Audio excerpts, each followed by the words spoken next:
There he goes. And it's ball 4 down low, throw into center field. Kinsler is on his way to third, and the Tigers take advantage of that. The throw by Conger sails into center. Now here comes Kinsler. Throw to the plate. He's in there. About that. Cabrera's going to go to second. And the Tigers have tied it up. All on a walk. I don't believe I've ever seen that before. It's like Little League all over again. And ball thrown into center field. Trout comes up nonchalantly, tosses the ball into the infield. Kinsler very heads up, sees the ball on the ground.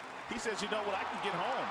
Santiago throws home, throws a bad throw to Conger, and the Tigers have gotten on a run. On the board, excuse me. Greg Gibson, the home plate umpire, motioning to both players. And the Dodgers celebrating in their dugout. That's into the right field corner. Robinson, nice catch for out number 1. Well, I am a wizard from the future. Boom.